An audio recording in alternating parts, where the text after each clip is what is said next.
Today's News of Taiwan broadcast, July 29, 2026. Today, we're unpacking a massive physical earthquake in Japan, an economic crash in Taiwan, and a major shift in personal wealth laws, showing you exactly why these rapid changes across Asia matter to your wallet and your worldview. First, a huge 7.1 magnitude earthquake hit Kumamoto, Japan.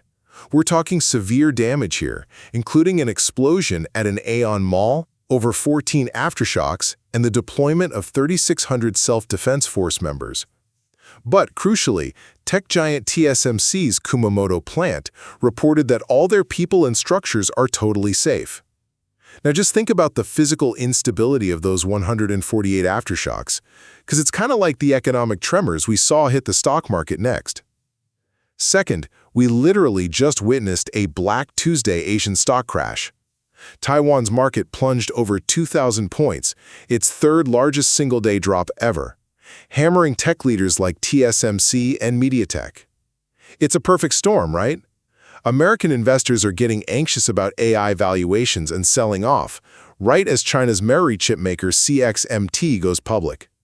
So you gotta ask yourself, is the AI bubble finally popping? Or is this just a temporary market correction giving investors a chance to breathe? Finally, let's talk about protecting your personal assets. Taiwan just made a historic amendment to Civil Code Article 1223. Before, your siblings were legally guaranteed a compulsory portion of your inheritance, no matter what. Now, if you leave a will saying otherwise, they aren't. This is a massive win for single folks and couples without kids. It's basically writing your own financial constitution, giving you absolute control over exactly where your life savings go.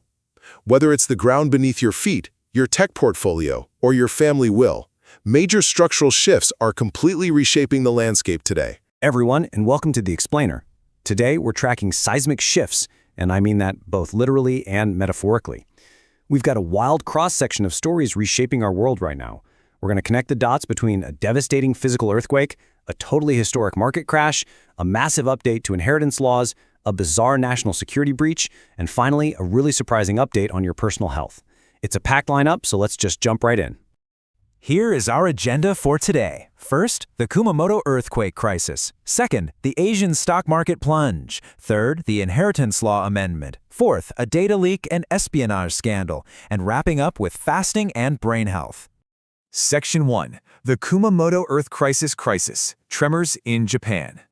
So, to understand this, you really have to look at how incredibly fast this disaster escalated. On July 28th, a massive magnitude 7.1 quake struck Kumamoto, hitting a maximum intensity of 7, and it triggered an absolute nightmare scenario. Literally shortly after the ground stopped shaking, the local Aeon mall had to be evacuated for a gas leak. Well, just an hour and a half later, that mall exploded. First responders rushed in and managed to rescue 8 people, but tragically 2 were found dead and 1 was without vitals. The culprit here is the Hinagu fault zone, which experts point out is actually the exact same mechanism that caused the devastating 2016 Kumamoto quake. It's like all this previously unreleased energy finally just snapped, and the aftermath? Relentless. By 5 a.m. the very next morning, they'd recorded 148 aftershocks, including 3 that were near magnitude 5. It got so bad the central government had to deploy 3,600 self-defense force personnel straight to the disaster zone. The broader impact was just staggering, especially when you look at the local infrastructure and the deep ties the area has with Taiwan.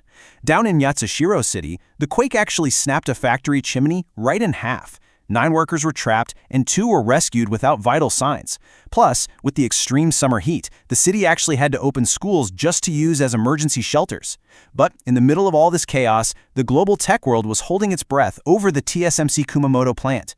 Surprisingly, despite everything, all TSMC personnel were safe, the structures held up, and they even resumed operations, though they did halt some construction just to be extra safe.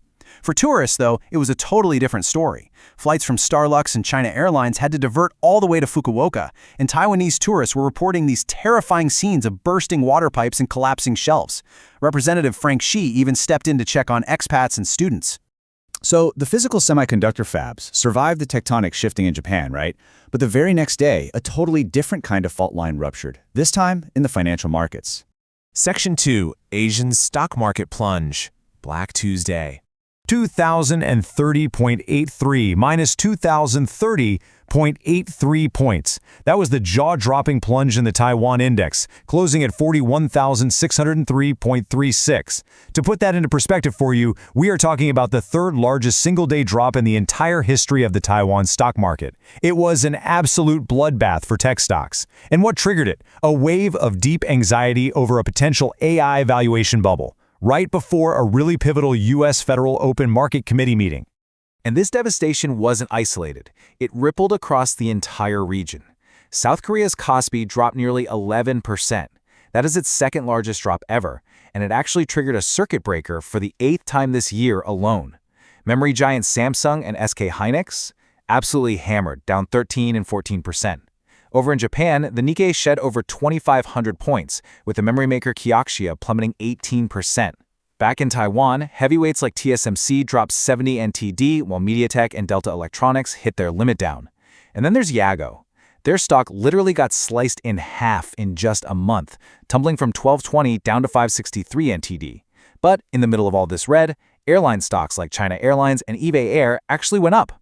They became this weird, surprising safe haven simply because global oil prices were falling. Crazy, right? Adding serious fuel to this massive sell-off were some major, objectively game-changing breakthroughs in the Chinese semiconductor industry. While global tech was bleeding out, Chongqing Memory Technologies, or CXMT, officially listed on the Shanghai Star Market. Get this, their shares surged an incredible 466% on day one. That instantly made it China's most valuable A-share. They're already the world's fourth largest DRAM memory chip producer, which is a massive signal of their push for semiconductor self-sufficiency. Compounding all of this were circulating reports that China has started producing its own indigenous immersion DUV lithography machines. The mere rumor of this was enough to cause shares of the Dutch giant ASML to tank, which of course dragged the rest of the global semiconductor equipment stocks down with it. It just goes to show how geopolitical tech developments are literally rewriting market valuations overnight. Section 3, Inheritance Law Amendment, a domestic legal tremor. Let's shift gears from global finance to a massive domestic legal tremor. The law is finally catching up with how modern families actually look.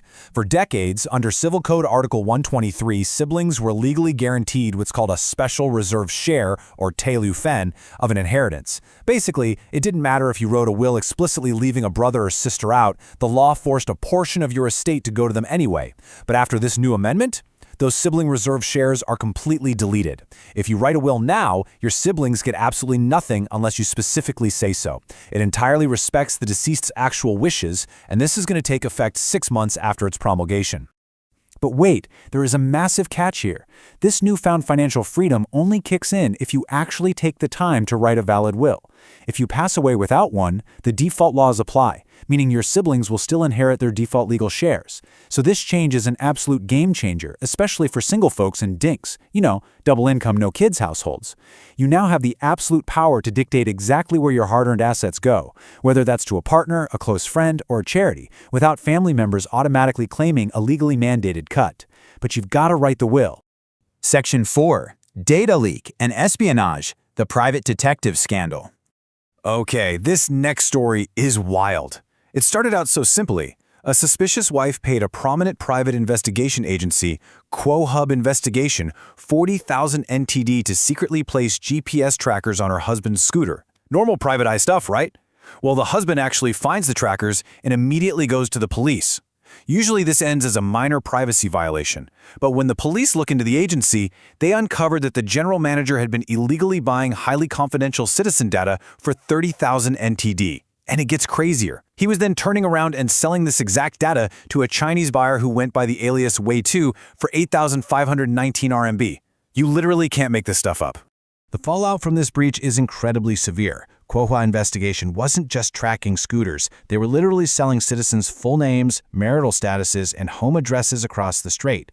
And even more alarming, prosecutors suspect that highly confidential government data might have also been leaked in the process. The authorities absolutely did not hold back. The agency's founder, a guy known in the industry as the godfather of private detectives, Chao Weichen, was arrested and slapped with a 3 million NTD bail. His general manager's son faced a 1.5 million NTD bail, and 3 other individuals were outright detained. The whole case has escalated massively and is now being aggressively investigated under both the National Security Act and the Personal Data Protection Act. Section 5. Fasting and Brain Health. A Personal Shift. Finally, let's bring it back to you with a fascinating shift in personal health. It turns out that restricting when you eat, not just what you eat, might actually help delay cognitive decline. There's a new U.S. study that tracked 47 overweight or obese women, aged 50 to 79. Both groups were put on a 500-calorie daily deficit for 6 months. But the first group of 26 women practiced intermittent fasting. They ate only within a strict 9-hour window, usually 10 a.m. to 6 p.m., and crucially, they stopped all food intake 4 hours before going to bed. The control group just spread their meals over a standard 12-hour window. The results? Well, both groups lost weight, which is great, but the 9-hour fasting group exhibited significantly fewer errors on memory and learning tests. They also showed much better blood sugar control and noticeably lower bodily inflammation. Now, local doctors are reminding us of an important medical caveat here, so let's look at the whole picture. The sample size of this study was quite small and highly specific, only middle-aged to older women carrying excess weight. So, setting a timer for a 16-8 or 15-9 fasting schedule isn't some magic guarantee to prevent dementia for everyone. Medical professionals stress that your overall diet quality still reigns supreme. If you really want to protect your brain health and lower inflammation, they recommend cutting out refined sugars and ultra-processed foods entirely. Instead, load your plate with dark leafy greens and foods packed with anthocyanins, like blueberries. Which leaves us with a final thought to wrap up today's explainer. We have covered a lot of ground. We've seen literal fault lines rupture in Kumamoto, exposing just how fragile our infrastructure really is. We've watched financial fault lines crack wide open across Asian markets, wiping out wealth in a single afternoon. We've witnessed a massive foundational shift in domestic inheritance law, and we've seen how easily a simple GPS tracker on a scooter can open a massive chasm into national security espionage. The world is quite literally constantly shifting beneath our feet. The question is, armed with this knowledge, from legally protecting your assets with a will to protecting your cognitive health with your diet, how are you going to adapt and build a stronger foundation for yourself today? Stay informed, stay prepared, and we will see you next time on The Explainer. So I want you to imagine just for a second that you're walking through this Aeon Mall in Yatsushiro, Japan. Right. Okay. And it's been like an hour and a half since the ground completely stopped shaking from this massive magnitude 7.1 earthquake. Which is huge. Yeah, exactly. It's a huge quake. So the emergency alerts, they've quieted down by now. You're probably thinking, okay, the worst is absolutely over. The building held up, the safety systems worked, and then out of nowhere, the entire building just explodes. Just completely detonates. Yeah, like walls blown outward, the steel frame is just laid bare. And you suddenly realize that the initial earthquake was, it was just the setup. The real catastrophe was this slow, totally invisible gas leak that literally nobody could see coming. And that, that exact scenario actually just played out in Kumamoto. Yeah.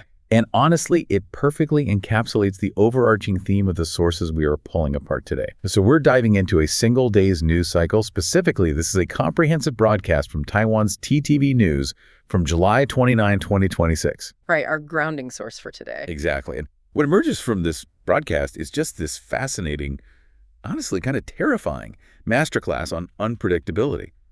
Because we build these incredibly elaborate systems. Oh, totally. Like global supply chains. Supply chains, national security protocols, right. Even our own family structures, right? We build them to maintain control. Yeah.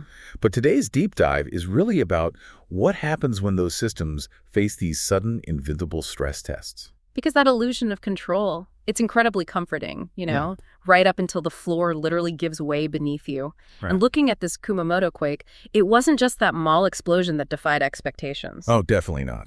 This was a 7.1 magnitude quake on the Hinaigu fault line. And for anyone tracking seismology in that region, that name immediately rings a massive alarm bell. Oh, absolutely. It's the exact same fault system that was responsible for the 2016 Kumamoto earthquakes. Right. And for a decade now, seismologists have been modeling the energy dispersion along that line. And they've been operating under this theory that, certain segments hadn't fully ruptured back in 2016. So they knew it was coming. Well, they knew the geological tension was there. Yeah. But mapping exactly when or, how that kinetic energy is finally going to release, that is just beyond our current technological grasp. It just violently snaps. And it leaves absolute chaos, in its wake. Because alongside that mall explosion, the news mentioned a factory chimney collapsed, trapping workers under all this rubble. Yeah, an awful situation. And the Japanese government, they had to instantly mobilize, I think it was 3,600 self-defense force personnel. That's right. And they're trying to operate in this completely fluid, terrifying environment because there were over 140 recorded aftershocks. Which just compounds the danger. Right. The ground hasn't even settled. You can't execute a standard rescue protocol when the literal physics of your environment are just changing by the minute. Which really highlights the ultimate failure of our predictable systems, A delayed gas explosion that transforms a seemingly safe, already evacuated commercial zone into a disaster area. That is the absolute nightmare scenario for emergency management. Yeah, the secondary effects just totally outpace the primary shock. Exactly. And what's wild to me, what really stood out in this broadcast, is that we saw that exact same dynamic play out in the financial markets on the literal exact same day. Oh, yeah. Black Tuesday. Right, Black Tuesday. The physical collapse in Japan just seemed to mirror this massive structural collapse across the Asian markets. And the numbers reported here, I mean, they are just brutal. Staggering capital destruction just across the board. South Korea's Kospi plummeted nearly 11%. Wow. Yeah, and that actually triggered a market-wide circuit breaker. I mean, it was their worst single-day drop since the 1997 Asian financial crisis. That is insane. And Japan's Nikkei shed over 2,500 points. Taiwan's market. It plunged 2,030 points. Which the broadcast said was its third largest drop in history, right? Exactly. And it was a highly specific slaughter, too. Tech giants, these companies that were basically perceived as untouchable over the last few years, they just got crushed. TSMC, MediaTek, Yageo, all taking massive hits. But then, strangely, aviation stocks rallied. Right. Like, investors were literally fleeing artificial intelligence and just parking their money in airlines. It's like the ultimate panic move. Well, it's a classic flight to tangible assets, Yes. When the invisible infrastructure of the tech world starts feeling really unstable, capital just runs toward things it can physically see and understand. Like planes. Like planes or shifting oil prices. But to really understand the mechanics of this crash, the source material impartially breaks down the tectonic plates of this geopolitical tech rivalry because they pinpoint a collision of two major forces here. Okay, lay it out for me. First, Wall Street is developing severe vertigo regarding the AI bubble. There is this growing, really palpable anxiety that the infrastructure build-out for artificial intelligence is wildly overvalued, especially when you compare it to its actual near-term revenue generation. Right, so the infrastructure is just way too expensive, and the payoff is, like, way too far out. Exactly. And the second factor, the catalyst that actually sparked the panic on Tuesday, was a series of major technological breakthroughs reported out of China. And this completely alters the math on global chip production. Okay, yeah, the broadcast specifically zeroed in on CXMT, Shenzhen Memory Technologies. Yes. They had this wildly successful IPO, which just instantly cemented them as a massive global powerhouse in the semiconductor space. But the IPO is really just the financial manifestation of the underlying technological shift, right? Yeah. The far more disruptive piece of intelligence here is the report that China has actually begun producing its own immersion DUV lithography machines. Okay, let's pause here for a second because I want to make sure we and you listening truly grasp the mechanics of this. DUV, that's deep ultraviolet lithography. This is basically the bottleneck technology of the 21st century, isn't it? It absolutely is. Yeah. Lithography machines are essentially these highly advanced printers. They etch microscopic integrated circuits onto silicon wafers. Right. And for years now, this Netherlands-based company, ASML, has held a virtual monopoly on the most advanced versions of these machines. So global tech supremacy, and by extension, the massive valuations of companies like TSMC and these U.S. tech giants, it's all been predicated on this one assumption. Which is? The assumption that China could not access or replicate this specific bottleneck technology due to international trade restrictions. But I need to challenge this narrative just a little bit, okay? Let's play devil's advocate. Let's say China does figure out immersion DUV. Let's say they start printing their own advanced chips at massive scale. Okay. Why does that trigger a historic trillion-dollar market crash in places like Taiwan and New York? Because from a consumer standpoint, wouldn't more chip manufacturing just mean, I don't know, cheaper electronics, cheaper AI computing power? Like, why the sudden panic? Well, from a consumer standpoint, eventually, yes, that's true. But markets don't price companies based on consumer convenience. They price them on profit margins and competitive moats. The entire valuation of this AI boom is currently priced for perfection. It assumes that a very select few Western and Taiwanese companies are going to maintain completely unchallenged pricing power. Oh, I see. Yeah, that they'll have complete dominance over the AI hardware market for the next decade. Ah. So if China suddenly breaks the ASML monopoly and can just manufacture these chips internally, that pricing power just evaporates. Precisely. The competitive moat drains overnight. It proves that all those trade restrictions didn't permanently stall development. They merely forced parallel development. Wow. And when investors realize that monopoly is broken, the massive premium they were willing to pay for those tech stocks just vanishes. The playing field is suddenly level, and markets, well, they violently reprice that new reality. So the foundation wasn't really a technological bubble necessarily. It was more like a geopolitical bubble. Yeah, that's the way to look at it. The market just assumed there was this permanent walled garden that didn't actually exist. A very apt way to phrase it, yeah. And, that concept of the walled garden transitions us really perfectly into the next major theme of this broadcast, which looks at literal physical security. Right. Because we move from these global tech frictions to the actual borders of Taiwan. There was this highly publicized photo release by the AIT, the American Institute in Taiwan. Yes, showing the U.S. Coast Guard and Taiwan's Coast Guard running these joint maritime exercises. Right. They were practicing disaster relief and intercepting smugglers. And in the context of a very tense region, you have to understand, this is a highly choreographed projection of state control. It is an international signaling mechanism. It's basically saying the borders are hardened, the maritime domain is secure, we have oversight. But the juxtaposition in this broadcast is just wild to me because right after projecting this completely impenetrable state-level exterior, the news dives into a story about how our most private internal security is entirely compromised. Yes. Enter a man known as the godfather of private detectives. Right, Zhao Weijun. A local case that just rapidly escalates into a full-blown national security nightmare. Exactly. And it starts as the most mundane domestic dispute you could possibly imagine. Right. A wife suspects her husband is cheating. Yeah, so she hires Zhao's detective agency. She pays them, 40,000 NTD to slap GPS trackers on his scooter. Just an everyday grievance, really. Exactly. But the husband spots the trackers, goes to the police, and when investigators finally raid this detective agency, they uncover this massive systematic data brokerage ring. Yeah, the executives at this agency had effectively turned themselves into an intelligence asset for foreign buyers. Which is terrifying. It really is. Yeah. They were pulling highly sensitive, completely confidential data on Taiwanese citizens and, alarmingly, government officials, and they were selling it directly to buyers in China. And the price point was just shockingly low. The news said they were selling these comprehensive dossiers for around 30,000 NTD. Which is roughly 8,500 RMB. I mean, I find the mechanics of this just terrifying.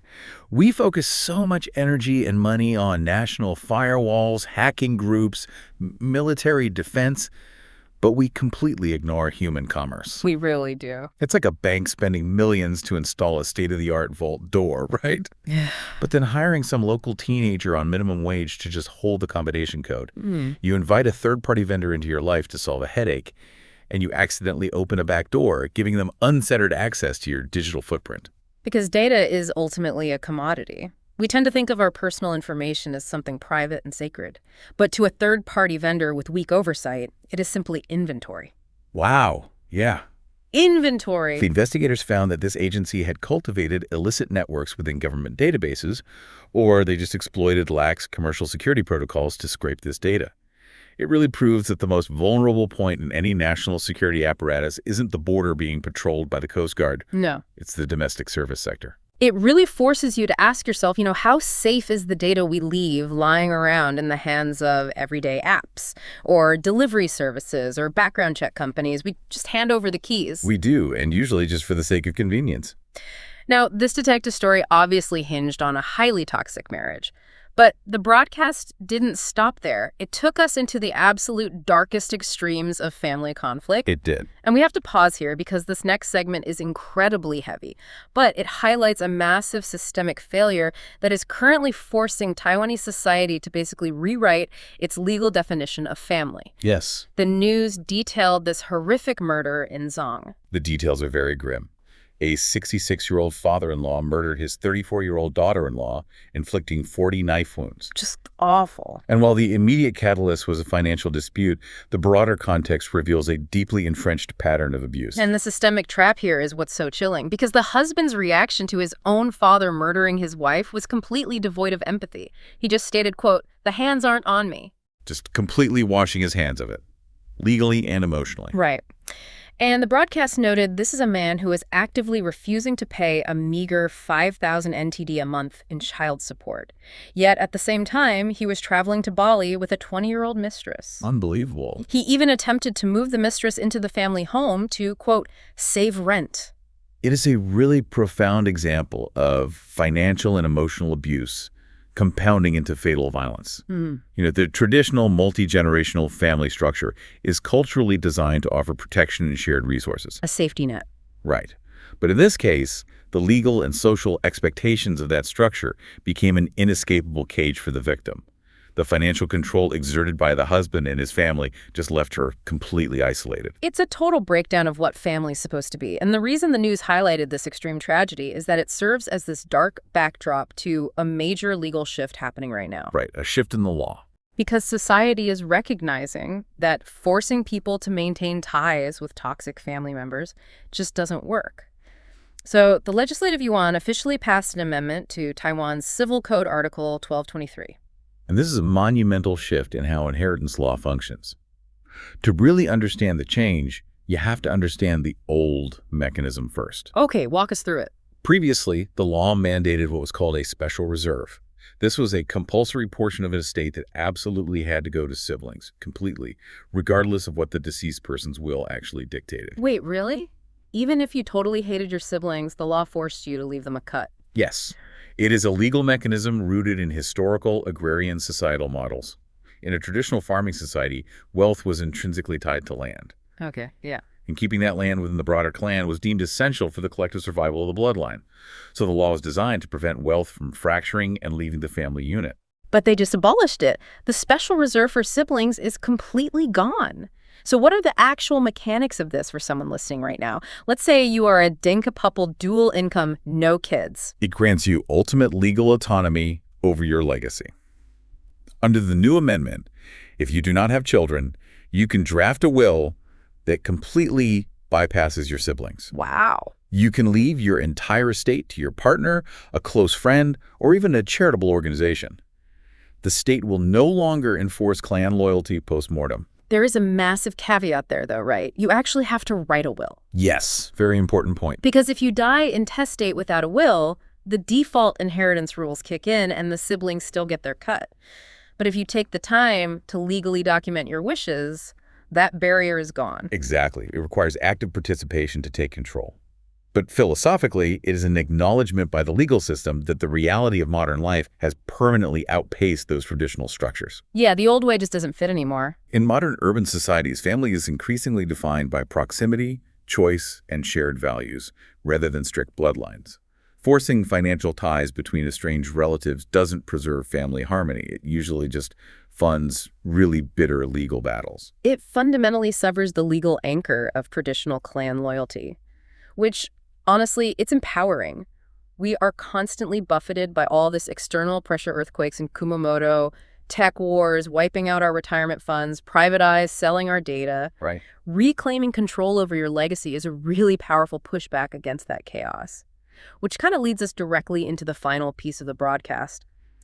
How do we take back agency over our physical health and our own minds? Well, the government is currently experimenting with some novel ways to incentivize that control on a public health level. The news noted a rising wave of COVID-19. Yeah, projected to peak in mid-August, right? Yes, with over 51,000 weekly cases. But instead of returning to punitive measures like strict lockdowns, they are rolling out a health point system in September. I loved this detail. It's mass-scale behavioral economics in action. You follow health guidelines, you get points on an app, and you can literally go to a convenience store and exchange those points for water, chicken breasts, tea eggs, and eventually even gym passes. They are gamifying pandemic response. It's a fascinating pivot, really. They are trying to engineer predictable public health outcomes by rewarding individual control rather than just forcing compliance. But true control over your health goes way deeper than a government app. There was this U.S. health study featured in the news that looked into cognitive decline, specifically focusing on overweight women between the ages of 50 and 79. Yes. And the findings on intermittent fasting were incredible. Well, intermittent fasting has been heavily researched for metabolic health and weight loss. Yeah. But linking it directly to cognitive preservation in an older demographic highlights a very specific, fascinating biological mechanism. Right. Because the study found that if you restrict your eating to a strict 9-hour window, say from 10 a.m. to 6 p.m., and critically, you stop all food intake 4 hours before you sleep, you actively delay cognitive decline and reduce memory errors. The mechanics behind this are deeply tied to how our bodies manage energy. Digestion is an incredibly energy-intensive process. When you eat late into the night, your body is allocating heavy resources to breaking down that food while you sleep. Instead of resting. Exactly. By implementing a strict 9-hour eating window and that 4-hour pre-sleep fast, you force a prolonged metabolic break. The theory is that the body can then redirect that energy away from digestion and towards cellular repair processes. Wow. Specifically a process called autophagy, where cells basically clear out damaged components, including in the brain. I mean, the mechanism makes total sense. It's kind of like an office building, right? Okay, how so? If you keep bringing in new deliveries of furniture and boxes until midnight, the night shift janitorial staff spends all their time just managing the boxes. But if you close the loading dock at 6 p.m. sharp, the janitors finally have the uninterrupted time and space to actually mop the floors and deep clean the offices. Your brain basically needs that deep clean. That is actually an excellent way to visualize the mechanism of cellular repair. However, as the local medical professionals in the TTV broadcast quickly pointed out, we have to apply rigorous scientific context here. Ah, right. Here comes the medical pushback. It is vital pushback, though. This study had a very small sample size. Only 47 women were tracked over a 6-month period. Oh, wow. That is small. It is. That makes it a promising pilot study, but it is nowhere near enough data to establish a universal medical protocol. We simply don't know if these exact parameters yield the same cognitive benefits for men or for younger demographics or for patients who are already exhibiting advanced symptoms of Alzheimer's disease. So it's a tool, not a magic bullet. Precisely. And furthermore, the doctors stress that what you put into the system is just as critical as when you restrict it. Intermittent fasting won't out-repair a terrible diet. Right. Consuming antioxidants like blueberries, eating dark leafy greens, and strictly avoiding ultra-processed foods are proven strategies for reducing systemic bodily inflammation. So the janitors need actual cleaning supplies, not just the time to clean. You can't just eat deep-fried junk for 9 hours, fast the rest of the time, and expect a pristine brain. Exactly. Taking control of your cognitive health requires a holistic understanding of how your biology actually functions, not just adopting a single time restriction hack. It's all connected, really. If you look at everything we've pulled from this single day of news, we are constantly navigating these incredibly complex systems. We build cities on fault lines and just hope the architecture holds. We do. We build trillion-dollar global markets based on the wild assumption that a single company in the Netherlands can keep a monopoly on lithography forever. We trust random data brokers with our most intimate secrets. And we rely on legal frameworks to manage our families and medical research to manage our minds. The overarching insight here is that predictability is an illusion. Yeah. The systems we rely on are highly sensitive to sudden shocks, whether that shock is a tectonic shift, a geopolitical breakthrough, or a systemic failure of human empathy. But, the flip side of all that unpredictability is agency. You can write the will. You can close your eating window. You can understand the mechanics of the market rather than just panicking at the red numbers on the screen. Yeah, that's a very good point. And there was one tiny detail buried in these sources that I think just perfectly captures this entire dynamic. It didn't make the major headlines, obviously, but I honestly can't stop thinking about it. I'm curious. What stood out? There was this quick segment about a FedEx facility in Tennessee. A worker is processing shipments, and he handles a package containing a pet lizard being shipped to a new owner. And the lizard is named Titan.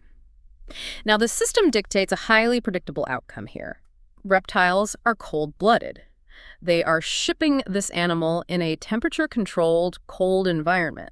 So by all the laws of biology and shipping logistics, Titan should be dormant, stiff, barely moving. Right, that's standard procedure. So the worker cautiously opens the box, fully expecting a sleepy, managed asset.